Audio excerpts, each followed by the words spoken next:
तो hello everyone. पिछले lecture में हमने थ्योरी ऑफ एरर चैप्टर का जो पहला पार्ट था, एरर कितने टाइप के होते हैं और एक्यूरेसी प्रिसीजन क्या होता है, उसके बारे में देखा था। इस लेक्चर में हम आगे चलते हैं और देखते हैं कि कोई अगर नंबर दिया हुआ हो तो उस नंबर को राउंडिंग ऑफ कैसे करते हैं, यानी कि जो इनसिग्निफिकेंट नंबर है उनको कैसे हटाया जाता है, किस रूल के हिसाब से हटाया जाता है। उस नंबर को हटाने का रीजन क्या होता है, जो इनसिग्निफिकेंट नंबर होते हैं उसको पहले हम समझ लेते हैं। जैसे आपको अगर दे दिया जाए 3.1 में मल्टीप्लाई करना है 0.5 का, इसमें हम बताएंगे कितना होता है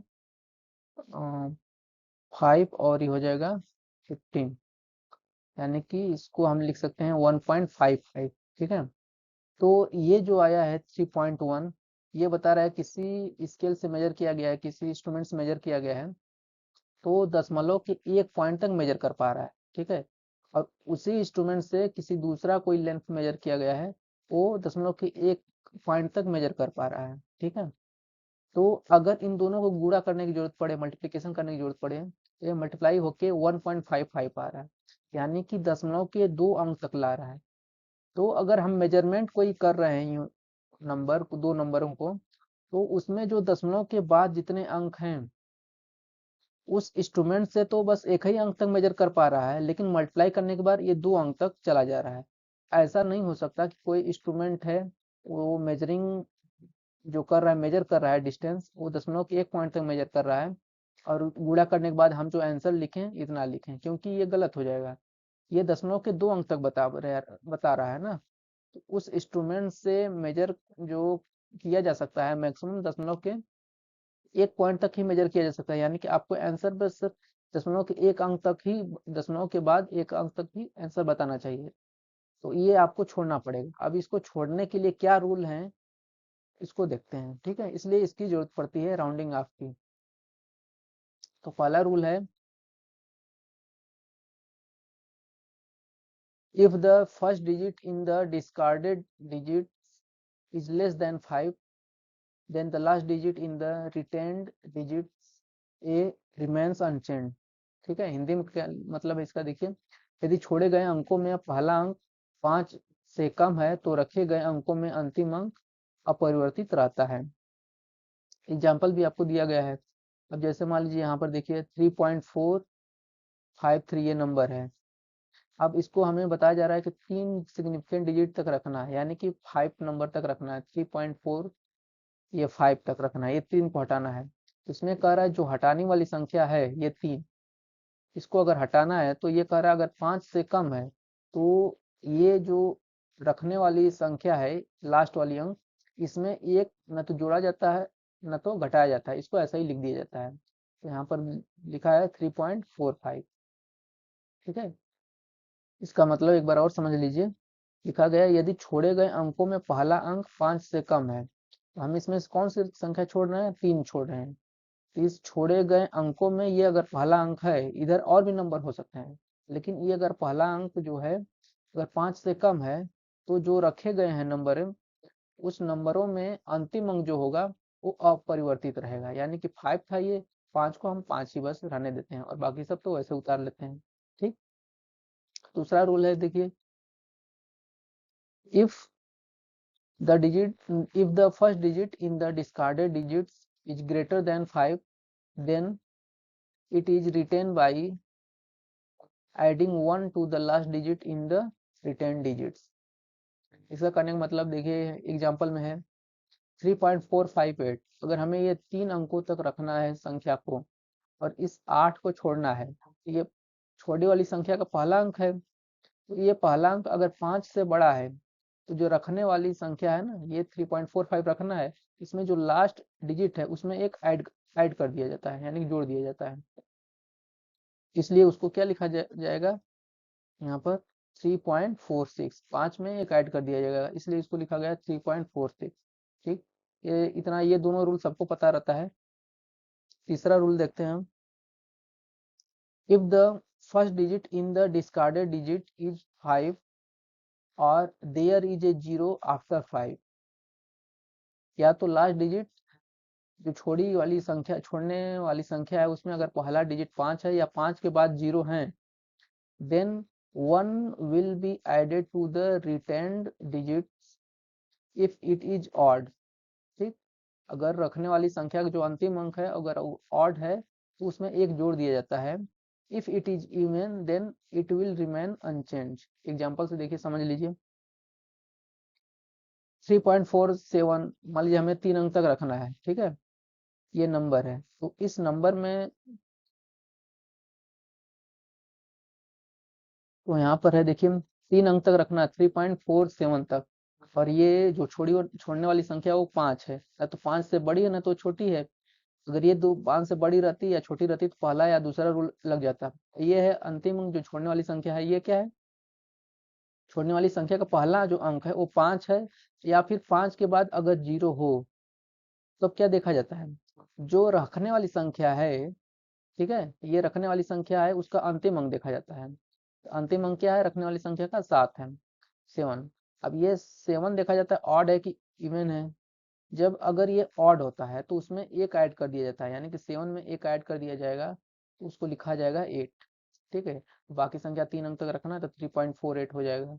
ठीक, अगर वही यहाँ पर फिर से एग्जांपल देखिए 3.485 लिखा है, ठीक, 3.845 हो या फिर 3.485 के बाद कोई जीरो हो, तो इसमें हमें 3 ही अंक तक रखना है, यहाँ पर 3.48 तक रखना है, 3.48 तक रखना है इसमें भी। तो इसमें ये देखा गया है कि ये संख्या जो छोड़ने वाली संख्या है ये 5 है, यहाँ पर 5 है उसके बाद 0 है। जब ऐसी संख्या होती हैं 5 हो या 5 के बाद 0 हो जो छोड़ने वाली संख्या हो, तो जो रखने वाली संख्या है, रखने वाली संख्या का लास्ट डिजिट देखा जाता है। वो अगर इवन है तो उसमें कुछ भी ऐड नहीं किया जाता है। ठीक है, उसमें कुछ भी ऐड नहीं किया गया है तो इसलिए इसको लिख दिया गया 3.48 तक लिख दिया गया है बस। समझ गए। उसके बाद रूल 4 देखते हैं। If the first digit in the discarded digit, यानी छोड़ने वाली संख्या का अगर पहला अंक 5 हो, then there are some non zero digit after it. 5 के बाद अगर कोई ऐसी संख्या हो जो जीरो ना हो, यानी कि जीरो के अलावा कोई और संख्या हो, then 1 will be added to the last digit. Last digit में रखने वाली संख्या के लास्ट डिजिट में ऐड कर दिया जाएगा। ठीक है, एक ऐड कर दिया जाएगा, और या तो वो इवन हो या ऑड हो। तो ये इस वाले रूल में क्या है कि जैसे इसके पहले वाले में देखिए जो छोड़ने वाली संख्या था वो 5 था या और 5 के बाद 0 था, तो ये देखना पड़ता था कि इवन है कि ऑड है।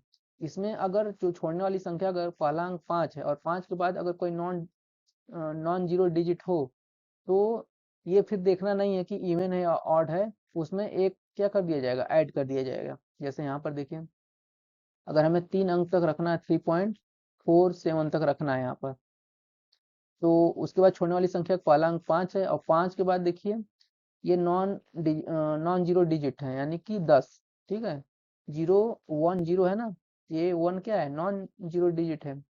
तब क्या किया जाएगा, जो ये रखने वाली संख्या का लास्ट डिजिट है उसमें एक ऐड कर दिया जाएगा, भले वो इवन हो या ऑड हो। तो यहाँ पर ये 7 क्या है, ऑड है। ठीक, और इसमें देखिए यहाँ पर 3.48, ये 5 के बाद क्या है, ये नॉन जीरो डिजिट है, तो इसमें क्या कर दिया जाएगा, रखे गए एक अंक जोड़ दिया जाएगा। तो यहाँ पर देखिए इस वाली संख्या में वो यहाँ पर ये है ऑड है, इसमें क्या कर दिया जाएगा, एक ऐड कर दिया जाएगा, तो ये हो जाएगा आपका 3.48 लिखा जाएगा। अब यहाँ पर देखिए यहाँ भी 5 के बाद 1 2 6 ये नॉन जीरो डिजिट है, तो अब 3 अंक तक रखना है, 3.48 तक रखना है, तो इस 8 में भी एक ऐड कर दिया जाएगा, तो ये हो जाएगा आपका 3.49 हो जाएगा। ये गलत लिख दिया गया है। ठीक, इस संख्या के लिए 3.49 हो जाएगा और इस संख्या के लिए 3.48 हो जाएगा, एक ऐड कर दिया गया है, भले ही वो इवन हो या ऑड हो। यहाँ पर देखिए ये ऑड है तब भी ऐड कर दिया गया है, यहाँ पर ये इवन है 8 भी ऐड कर दिया गया है। ठीक, इस रूल को हम ध्यान रखेंगे।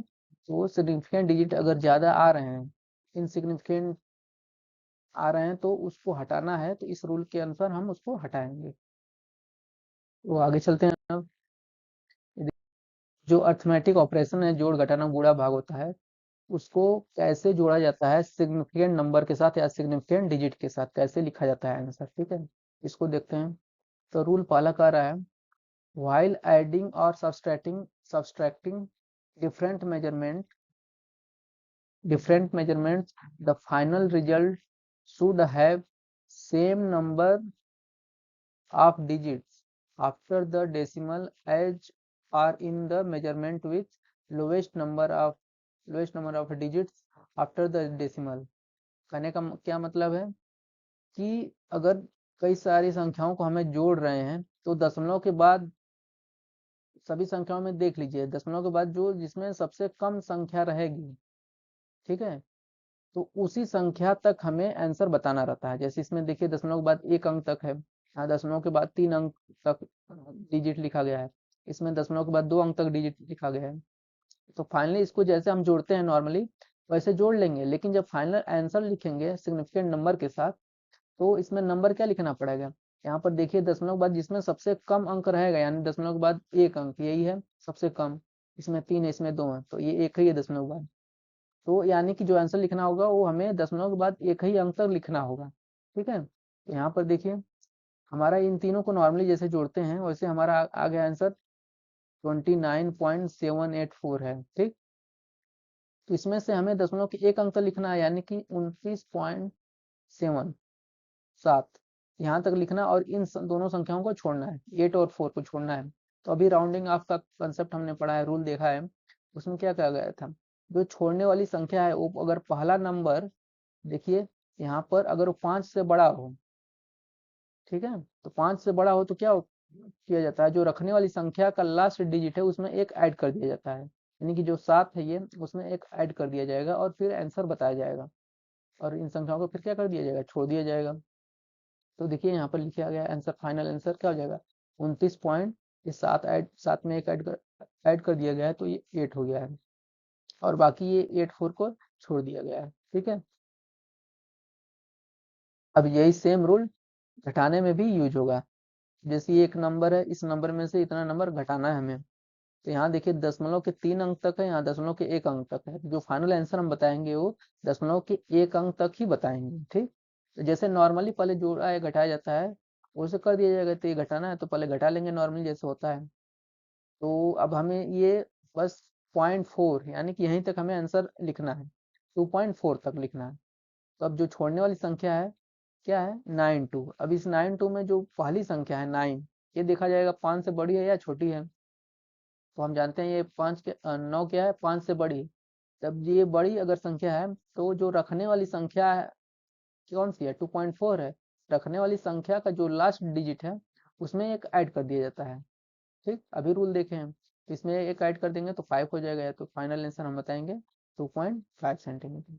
तो ऐसे हम सिग्निफिकेंट नंबर के साथ आंसर बताते हैं। ठीक है, आगे अब देखते हैं गुणे का। रूल 2 है, गुणा भाग का रूल एक जैसा होता है। फिर यहाँ लिखा गया है, इन द प्रोडक्ट और quotient obtained by multiplying or dividing different measure को अगर गुणा या भाग किया जाता है, only as many significant figures should be kept as are in the list significant measurement. ठीक है, कहने का मतलब क्या है कि विभिन्न मापन को गुणा अथवा भाग करने पर प्राप्त गुणनफल अथवा भागफल में केवल उतना ही सार्थक अंक रखना चाहिए जितने की सबसे कम सार्थक वाली माप में है। ठीक है, तो सार्थक अंक इसमें देखा जाएगा टोटल नंबर में कितने सार्थक अंक हैं, जिसमें सार्थक अंक या सिग्निफिकेंट नंबर कम होंगे, उतने ही सिग्निफिकेंट नंबर आंसर में बताया जाता है। जैसे मान लीजिए किसी दो लंबाई और चौड़ाई दिए गए हैं, एरिया हमें बताना है। ठीक है, तो ये लंबाई आपको लेंथ दिया गया 4.3 सेंटीमीटर, ये आपको विड्थ बता दिया गया है 3.12 सेंटीमीटर, ठीक है। लेकिन एरिया अगर हम जैसे मल्टीप्लाई करते हैं नॉर्मली वैसे मल्टीप्लाई कर लेंगे पहले, तो ये हमारा एरिया हो गया। लेकिन आंसर बताने के लिए अब इसमें देखा जाएगा सिग्निफिकेंट नंबर कितने हैं इस वाले नंबर में और इस वाले नंबर में। तो रूल के अनुसार इसमें सिग्निफिकेंट नंबर 2 हैं, इसमें सिग्निफिकेंट नंबर 3 है। ये 1 2 3, इससे भी आ रहा है सिग्निफिकेंट नंबर, इससे भी आ रहा है और इससे भी आ रहा है, ठीक है। इसमें 4 और 3 दोनों से आ रहा है।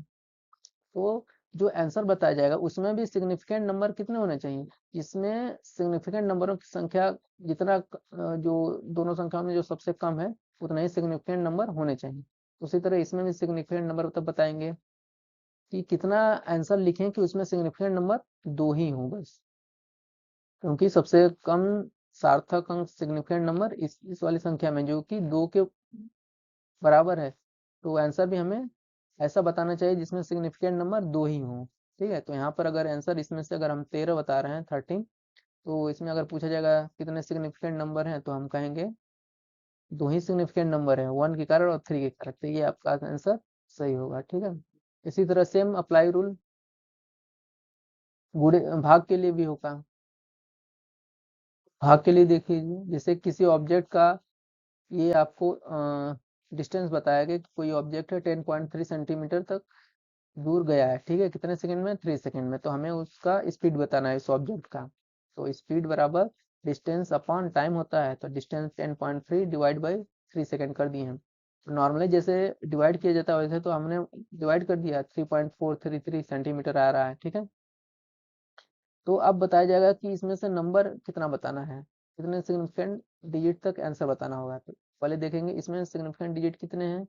इसमें सिग्निफिकेंट डिजिट 3 है, ठीक है। 1 के कारण, 0 के कारण और 3 के कारण, तीनों के कारण सिग्निफिकेंट डिजिट 3 आ जा रहा है। और इसमें सिग्निफिकेंट डिजिट कितने हैं, 2 हैं, 3 के कारण भी और 0 के कारण भी, ठीक है। इसमें सिग्निफिकेंट डिजिट 2 हैं। तो अब देखा जाएगा इसमें दोनों में सिग्निफिकेंट डिजिट किसमें कम है, इस वाले में कितने के बराबर है, 2 के बराबर है। आंसर भी हम 2 सिग्निफिकेंट डिजिट तक ही बताएंगे, ठीक। तो इसमें आंसर कितना लिखें कि 2 ही सिग्निफिकेंट डिजिट हों। तो 3.4 अगर लिखेंगे हम तो हमारा सिग्निफिकेंट डिजिट हो गया 2 ही के बराबर, ठीक। तो ये हमारा आंसर हो जाएगा 3.4 सेंटीमीटर पर सेकेंड, ठीक। आगे देखते हैं अब कॉम्बिनेशन ऑफ इरर्स। अगर कई इरर मेजरमेंट में आ रहे हैं, उस इरर को कैसे ऐड किया जाता है, कैसे घटाया जाता है, ठीक है। इन सबको हम स्टडी करते हैं। पहले पहले एग्जांपल से समझ लेते हैं कि एरर कैसे निकाला जाता है। जैसे किसी रॉड है और रॉड की लेंथ आप मेजर किए हैं 4.5 सेंटीमीटर आया, ठीक है। लेकिन उसमें 0.1 की एरर आया है। तो हम इसको लिखने के लिए ऐसे लिखा जाता है 4.5 प्लस माइनस 0.1 सेंटीमीटर, ठीक है, ऐसे लिखा जाता है। अब अगर कोई दूसरा रॉड है, उसका भी लेंथ समझ लेते हैं 6.5 सेंटीमीटर आया है, ठीक है। तो उसमें एरर हो सकता है, या तो ये एरर प्लस माइनस इसलिए लिख रहे हैं कि वो एरर या तो 0.1 या तो उस ओरिजिनल लेंथ से बड़ा हो सकता है या फिर छोटा हो सकता है। अगर ये दोनों एरर आ रहे हैं और अगर हमें इस दोनों रॉड की लेंथ को हमें ऐड करना हो, तो ये कैसे एरर ऐड होंगे, क्या ये दोनों घट जाएंगे, क्या ये दोनों जुड़ जाएंगे, क्या होगा, इसके लिए हम पहले देखते हैं, ठीक है। तो अगर रॉड के लेंथ ऐड किया जाता है तो भले ही ये एरर जो आ रहा है 0.1 या तो बढ़ा हुआ होगा या तो घटा हुआ होगा, इसमें क्या किया जाता है, दोनों को जोड़ दिया जाता है, ठीक। भले वो माइनस में हो यानी कि कम हो। इसमें से अगर मान लीजिए 6.5 में और 4.5 को ऐड किया जाता है तो ये हो जाएगा आपका 11.0, ठीक। लेकिन एरर को है, एरर को भी हम ऐसा ही ऐड कर देंगे। तो 0.1 कितना हो जाएगा, 0.2 सेंटीमीटर, यानी कि एरर भी ऐड हो जा रहा है। उसी तरह सब्सट्रैक्शन यानी घटाने घटाने में देखेंगे कि वो भी क्या एरर ऐड हो जाएगा कि घट जाएगा, क्या होगा, ठीक है। तो किसी रॉड है, 2 रॉड है, दोनों रॉड को लेंथ जोड़ना हो तो उसको हम आंसर में ऐसे लिखेंगे एरर के साथ, ठीक है। तो एक जनरल तरीका पहले समझ लेते हैं कि कैसे लिखा जाता है। जैसे कोई दो संख्या है, उनको जोड़कर हमें जेड मिला है, वो दोनों संख्या क्या है, एक्स प्लस वाई है, ठीक है। लेकिन अगर हम कह रहे हैं इसमें एक्स में कुछ गलती होगी मेजरमेंट में, वाई में कुछ गलती होगी मेजरमेंट में, तो जब उन दोनों को जोड़ेंगे तो जो ये फाइनल रिजल्ट आएगा इसमें भी कुछ ना कुछ इरर होगा, तो वो इरर पता करना है कि कैसे हम उसको लिखेंगे, ठीक। तो यहाँ पर हम मान लेते हैं जो जेड फाइनल आंसर आया है इसमें कुछ ना कुछ इरर है, तो जेड इरर के लिए प्लस माइनस डेल जेड लिख दिया जाता है, ठीक। उसके बाद उसी तरह एक्स के मेजरमेंट में कुछ इरर है तो उसको हम लिख सकते हैं x plus minus del x. उसी तरह वाई के मेजरमेंट में कुछ गलती होगा तो y plus minus del y ऐसे लिख सकते हैं। यहाँ पर हम देखिए z plus minus del z is equal to x और वाई को एक साथ कर दे रहे हैं तो एक्स प्लस वाई और plus minus del x plus del y ऐसे लिख सकते हैं इसको, ठीक है, रीअरेंजमेंट करके बस।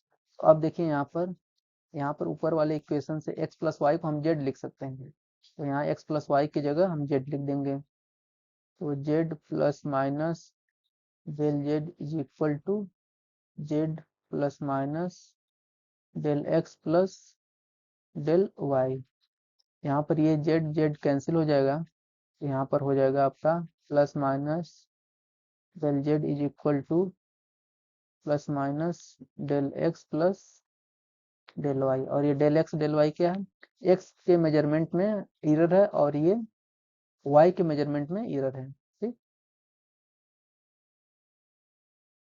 तो इसको बोला जाता है जेड के मेजरमेंट में मैक्सिमम इरर इतना हो सकता है, del x plus del y दोनों को जोड़ देंगे तो ये मैक्सिमम इरर है, मैक्स इरर इन जेड, ठीक। जेड को जब मेजरमेंट करेंगे तो maximum error del x plus del y के बराबर होगा। इसी तरह घटाने में देख लेते हैं, दो संख्याओं को घटाना, जैसे घटाकर रिजल्ट आया है मान लीजिए जेड, एक्स माइनस वाई करना था, तो जेड में कुछ इरर आएगा तो उसको हम लिख सकते हैं z plus minus del z is equal to, उसी तरह एक्स के मेजरमेंट में कुछ इरर आएगा तो उसको हम लिख सकते हैं x plus minus del x minus, उसी तरह वाई के मेजरमेंट में कुछ इरर आएगा तो लिख सकते हैं y plus minus del y. Plus minus दोनों क्यों लिखा जा रहा है, क्योंकि वाई में जो गलती हो रही है या तो ओरिजिनल लेंथ से वो बड़ा होगा या तो छोटा होगा, ठीक है। बड़ा होगा तो प्लस लिख रहे हैं, घटा होगा यानी छोटा होगा तो माइनस लिख रहे हैं, ठीक। अब इसको क्या लिख सकते हैं, देखिए z plus minus del z is equal to x plus minus del x, ये माइनस का मल्टीप्लाई कर दीजिए माइनस वाई, और जब माइनस का इसमें प्लस में मल्टीप्लाई होगा तो माइनस हो जाएगा और माइनस का माइनस में मल्टीप्लाई होगा तो प्लस हो जाएगा, सॉरी, माइनस का प्लस में माइनस हो जाएगा और माइनस का माइनस में प्लस हो जाएगा, यानी कि ऊपर माइनस हो जाएगा नीचे प्लस हो जाएगा डेल वाई, ठीक। अब यहाँ पर एक्स वाई को एक साथ अगर लिखते हैं तो हो जाएगा x minus y plus minus del x minus plus del y, और इधर क्या है z plus minus del z है। तो यहाँ पर देखिए ऊपर वाली इक्वेशन से हम यहाँ पर x माइनस वाई की जगह जेड लिख सकते हैं, तो ये कैंसिल हो जाएगा, ठीक। इसकी जगह अगर हम जेड लिख देंगे तो ये चीज कैंसिल हो जाएगा, बचेगा क्या, हम plus minus del z is equal to plus minus del x minus plus del y. यानी कि ये कह रहा है कि जो जेड में इरर होगा वो एक्स के कारण तो बढ़ रहा है लेकिन वो वाई के कारण घट रहा है, ठीक है। या फिर अगर दूसरा वाला साइन देखते हैं, जेड में जो इरर होगा वो एक्स के कारण घट रहा है तो वाई के कारण ऐड हो रहा है, ठीक है, इरर ऐड हो रहा है। तो अगर इसमें घट भी सकता है बढ़ भी सकता है, कुछ भी हो सकता है, ठीक है, इसलिए दोनों एक साथ लिखे हैं। लेकिन अगर वही पूछा जाएगा कि जेड में जो एरर आ रहा है वो मैक्सिमम कितना होगा, तो क्या करेंगे, इसको भी हम जोड़ देंगे, इसको प्लस माइनस साइन के साथ ही लिखेंगे अगर जेड में मैक्सिमम एरर पूछा जाएगा तो plus minus del z is equal to plus minus del x plus minus del y, ये क्या होगा आपका मैक्सिमम बताएगा। मैक्सिमम एरर के लिए हम ऐसा कंडीशन बता दिए हैं, यानी कि plus minus del z is equal to plus minus del x plus del y, ये आपका मैक्सिमम एरर हो जाएगा जेड में। ठीक, इसी तरह आप मल्टीप्लिकेशन और डिवीजन में देखते हैं तो वही संख्या लेते हैं जेड और एक्स वाई का मल्टीप्लाई करना है। अब क्या होगा, जेड में एरर कितना होगा मैक्सिमम हो, ये कैलकुलेट करते हैं। तो इसको लिखने का तरीका देखिए वही है, जेड को क्या लिख सकते हैं, z plus minus del z, ये बताएगा जेड में error is equal to x में एरर क्या लिख सकते हैं, x plus minus del x, इसमें इंटू हुआ है वाई का, तो वाई के एरर के साथ लिखिए तो y plus minus del y. ठीक, अब मल्टीप्लाई कर दीजिए, इधर सेम वही उतार लेंगे, इधर हम मल्टीप्लाई कर देंगे तो हो जाएगा एक्स वाई, अब एक्स का इधर मल्टीप्लाई करेंगे तो प्लस माइनस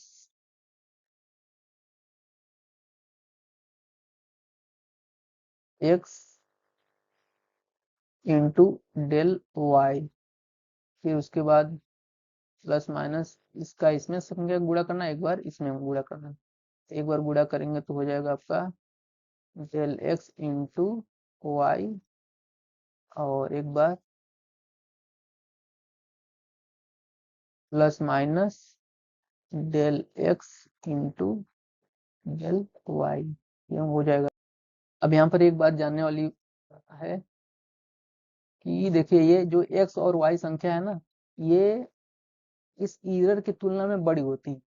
ठीक है, यानी कि हम कह सकते हैं जो एक्स संख्या है वो ग्रेटर देन होगा डेल एक्स से।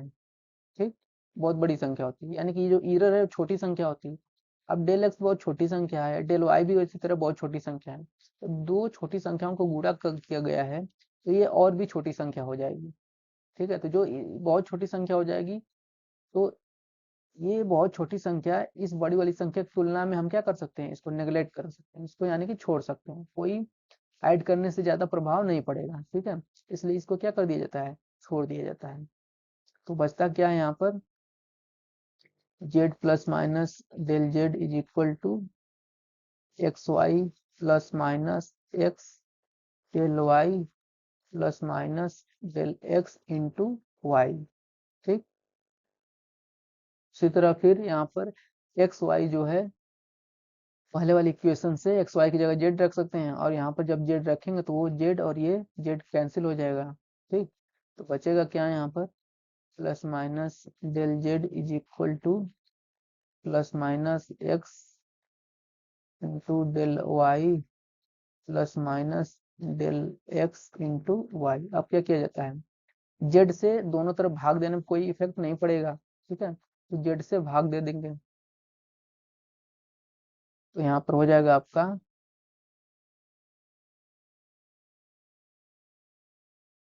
भाग दीजिए plus minus del Z upon Z.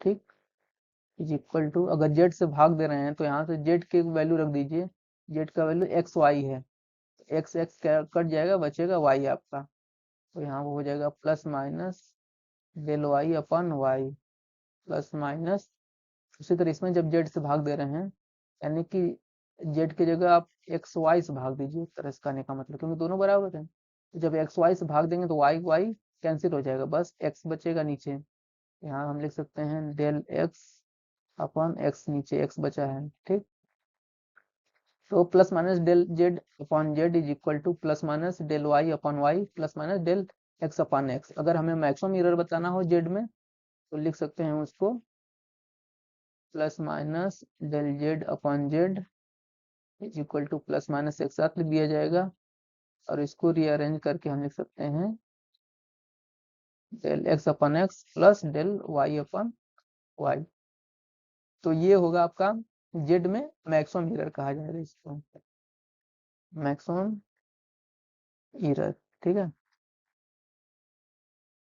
ये हम बार बार मैक्सिमम एरर क्यों निकाल रहे हैं, क्योंकि ऐसा हो सकता है कि जो ये मैक्सिमम एरर है इससे कम भी एरर हो। यानी जैसे कि अगर y में एरर मान लीजिए पॉजिटिव के साथ यूज हो रहा है, यानी प्लस ऐड कर रहा है, इसमें हो सकता है x वाले में माइनस यूज हो रहा है, यानी कि ये तो ऐड कर रहा है, ये घटा रहा है, तो जो एरर आएगा वो कम ही एरर आएगा। ठीक है, तो हमें तो वो नहीं पता है कि किसमें कम आ रहा है किसमें ज्यादा आ रहा है, तो हम इसलिए क्या पता करते हैं, मैक्सिमम एरर कितना गलती हो सकता है, मैक्सिमम से मैक्सिमम। ठीक है, तो इसलिए ये मैक्सिमम हम निकालते हैं।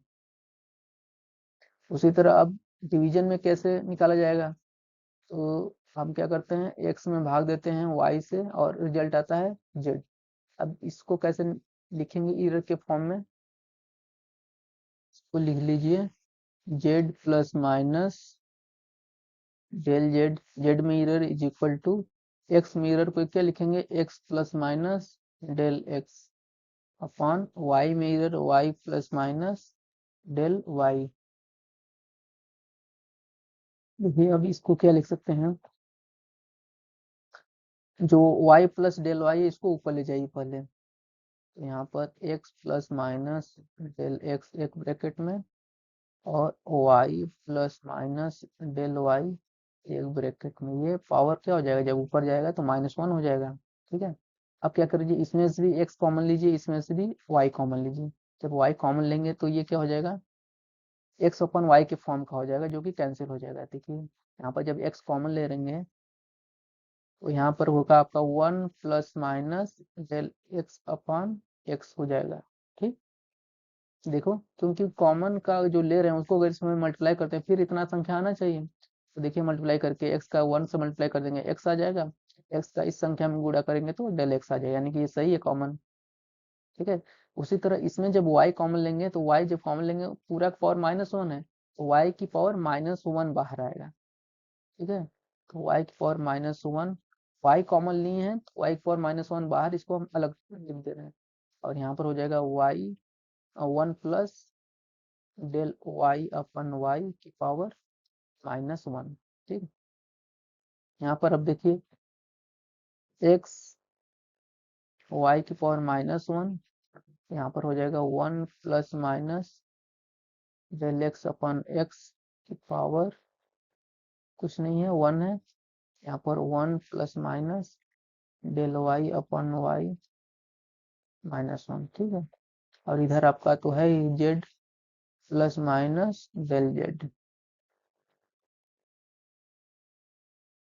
अब इधर फिर से हम जेड से भाग दे देंगे तो क्या हो जाएगा, इधर Z plus minus del Z upon Z is equal to, Z से भाग देना मतलब एक्स वाई इनवर्स भाग देना, इसको देखिए ऐसा भी लिख सकते हैं एक्स वाई की पावर -1, जेड से भाग देना मतलब एक्स वाई इनवर्स से भाग देना, जो भाग देंगे तो ये क्या हो जाएगा, कैंसिल हो जाएगा, तो हाँ यहाँ पर दाएं साइड हमारा बचेगा 1 plus minus del x upon x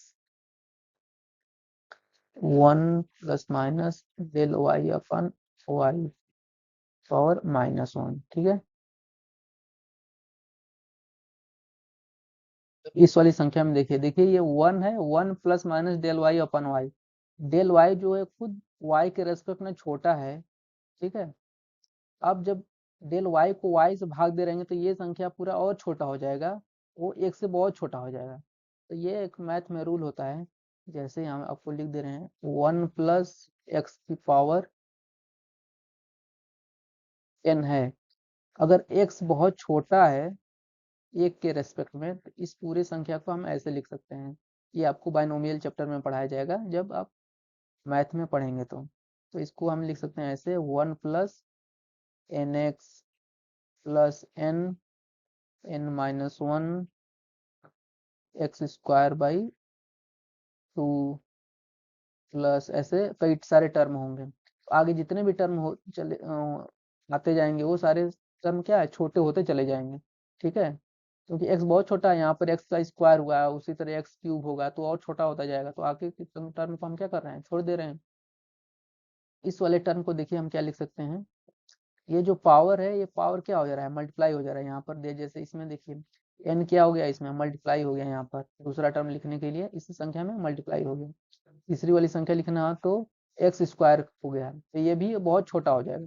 ठीक है, इसको भी हम दूसरे टर्म, तीसरे वाले टर्म को भी छोड़ दे रहे हैं, बस हम लिख दे रहे हैं 1 + nx, इतना ही लिख रहे हैं। तो इस वाले उसी तरह इसको क्या लिख सकते हैं हम, 1 ± डेल एक्स अपन एक्स, ये उतार ले रहे हैं, इसको हम लिख सकते हैं 1, और ये जब मल्टीप्लाई हो गया प्लस माइनस में -1 था, प्लस का माइनस हो जाएगा, माइनस का प्लस हो जाएगा, डेल y/y हो जाएगा। ठीक, और ये डिवाइड करेंगे तो ये हो जाएगा 1 ± डेल z/z। ठीक, अब ये दोनों संख्याएं हैं, इन दोनों का मल्टीप्लाई है, तो मल्टीप्लाई कर दे रहे हैं, तो यहाँ पर आपका 1 का 1 के साथ मल्टीप्लाई होगा तो 1 हो जाएगा, फिर 1 का इसके साथ मल्टीप्लाई होगा तो वही संख्या रहेगा डेल y/y। फिर अब इसी संख्या का 1 में मल्टीप्लाई होगा तो प्लस माइनस डेल x/x। फिर इस संख्या का इसमें मल्टीप्लाई होगा तो हम लिख सकते हैं यहाँ पर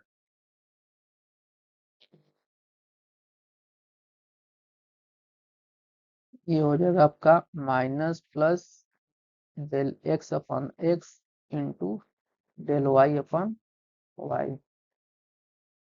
अब ये जो संख्या है, ये पूरी एक छोटी संख्या है, इस छोटी संख्या में एक और छोटी संख्या मल्टीप्लाई हो रहा है, तो ये और छोटी संख्या हो जाएगा, इसलिए हम इसको भी क्या कर सकते हैं, नेग्लेक्ट कर सकते हैं इसके रेस्पेक्ट में।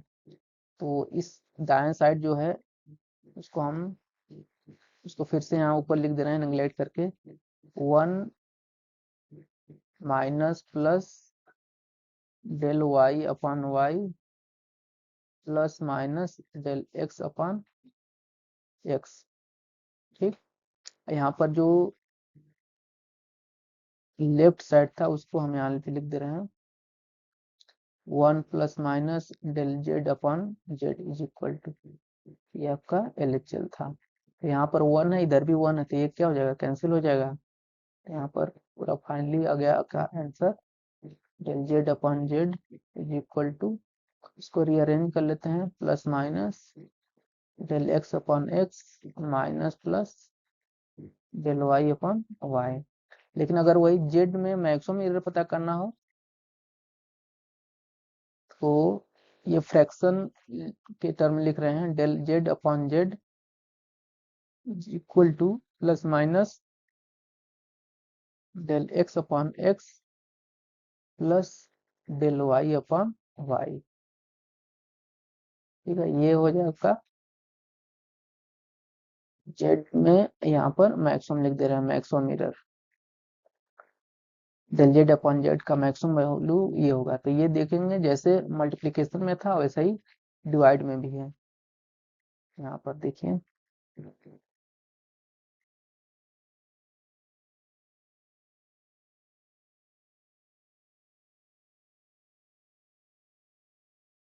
तो जैसे प्लस में एरर आता है वैसे ही माइनस में एरर आता है, और जैसे मल्टीप्लिकेशन में एरर आता है उसी तरह डिवाइड में एरर आता है। इन दोनों को हम ध्यान में देंगे, इस पर बेस हम क्वेश्चन फिर कर सकते हैं। इस वाले टर्म को बोला जाता है फ्रैक्शनल एरर। ठीक है, फ्रैक्शनल एरर ये हो गया, यानी कि डेल z/z। कभी कभी परसेंटेज में पूछा जाता है कि परसेंटेज में एरर बताइए, तो क्या करेंगे, इसमें बस 100% का मल्टीप्लाई कर दिया जाता है, तो डेल z/z इंटू 100% कर देंगे, और इधर भी राइट साइड भी हम जो है उसमें 100% का मल्टीप्लाई कर देंगे, तो ये हमारा परसेंटेज एरर बताने लगेगा। ठीक, तो इस वाले टर्म को फिर बोला जाएगा फ्रैक्शनल परसेंटेज एरर, और इसको परसेंटेज एरर ही बोला जाता है। ठीक है, अगर वही जेड में अगर पूछता कितना परसेंटेज एरर है, तो ये जेड का इधर मल्टीप्लाई कर देंगे राइट साइड, तो डेल जेड को बोलेंगे जेड में एरर, और डेल z/z को बोलेंगे फ्रैक्शनल एरर। ठीक, और डेल z/z इंटू 100% को बोलेंगे फ्रैक्शनल परसेंटेज एरर। ये सारे टर्म है, आपको पता होने चाहिए। यहाँ पर हम लिख दिए हैं डेल z/z फ्रैक्शनल एरर, और डेल z/z इंटू 100% इसको बोला जाएगा फ्रैक्शनल परसेंटेज एरर। ठीक है, आगे देखते हैं। Error in power of a measured quantity, यहाँ पर दिया गया है z is equal to x की पावर m दिया हो गया हो, तो कैसे z में एरर पता करेंगे। इसको सॉल्व करने के लिए हम पहले क्या कर लेते हैं, दोनों साइड हम लॉग ले लेते हैं। तो यहाँ पर अगर लॉग लेते हैं तो हो जाता है आपका log z is equal to log x की पावर m। अब यहाँ पर लॉग का रूल होता है कि लॉग के अगर किसी इनपुट में की पावर m हो तो m क्या होता है, वो पहले चला आता है लॉग के। इसको हम लिख सकते हैं m लॉग x का पार्शियल डिफरेंशिएशन किया जाता है दोनों साइड से। तो क्या लिख सकते हैं इसको, यहाँ पर लिखते हैं change in z upon z is equal to m constant है तो बाहर है, और इसको हम लिख सकते हैं डेल एक्स अपॉन एक्स। देखिए यहाँ पर फिर से अब आपका आ गया है डेल जेड अपॉन जेड, तो इसको क्या बोलेंगे, फ्रैक्शनल एरर बोलेंगे बोलेंगे। अब उसी तरह परसेंटेज एरर अगर पूछा जाए, इस फ्रैक्शनल परसेंटेज एरर, तो क्या करेंगे, डेल जेड अपॉन जेड में 100% का मल्टीप्लाई कर देंगे दोनों साइड, तो ये आपका बोला जाएगा फ्रैक्शनल परसेंटेज एरर। तो ये हो जाएगा आपका m del x upon x to 100%। ठीक, यहाँ तक आपका फाइनल परसेंटेज एरर आ गया। अब इसको डिफरेंशिएशन अवकलन करने के बाद ये कैसे आएगा, ये आपको मैथ में पढ़ाया जाएगा, या फिर अगर बायो पढ़ते हैं तब भी आपको इतना तो जानना ही पड़ेगा कि छोटा मोटा डिफरेंशिएशन और इंटीग्रेशन कैसा होता है, ये आपको हमेशा काम आएगा। तो ये जब मैथमेटिकल फिजिक्स थोड़ा सा पढ़ाया जाएगा आपको, तब उसमें हम इसको बताएंगे कैसे डिफरेंशिएशन किया जाता है। तो अभी फिलहाल देख लीजिए, इसको डिफरेंशिएशन करने के बाद इतना है, तो हो जाएगा del Z upon z is equal to m del x upon x. इसको बोलेंगे हम फ्रैक्शनल एरर, और इसको बोलेंगे हम फ्रैक्शनल परसेंटेज एरर। ठीक, तो यहाँ पे एक बात ध्यान देने वाली बात है, अगर जेड में हमें एरर देखिए निकालना था, fractional fractional error in Z, तो क्या हुआ था, जो पावर है वो पावर का बस मल्टीप्लाई हो जा रहा है जिसकी पावर है। तो एक्स में एरर, जो फ्रैक्शनल एरर है उसमें बस हम m का मल्टीप्लाई करते हैं। अब जनरली मान लीजिए कोई दूसरा क्वांटिटी y है, ये डिपेंड कर रहा है A3B C अपॉन जेड, इस टाइप का क्वांटिटी है।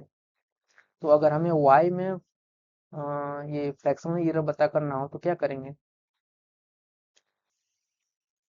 जैसे इस रूल के अनुसार जो भी पावर था उसी का बस उसके फ्रैक्शनल एरर में मल्टीप्लाई कर देंगे। तो इसको हम लिख सकते हैं A3B C जेड की पावर -1 है, तो y में फ्रैक्शनल एरर यानी कि del y upon y is equal to जो पावर है उसको मल्टीप्लाई कर दीजिए उसके फ्रैक्शनल एरर में, यानी कि del a upon a plus इसकी पावर 1 है तो 1 का मल्टीप्लाई हो जाएगा, यानी कि डेल b अपॉन b में 1 का मल्टीप्लाई हो गया।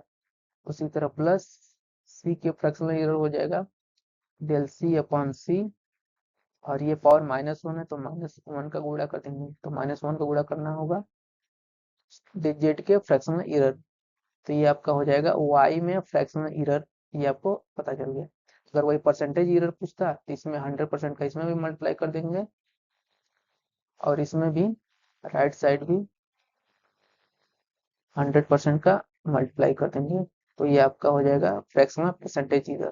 ठीक, तो यहाँ तक ये चैप्टर खत्म होता है, आगे अगला चैप्टर देखेंगे। अगले चैप्टर पे जाने से पहले हम इस पर बेस्ड क्वेश्चन करेंगे। ठीक है, तो थैंक यू।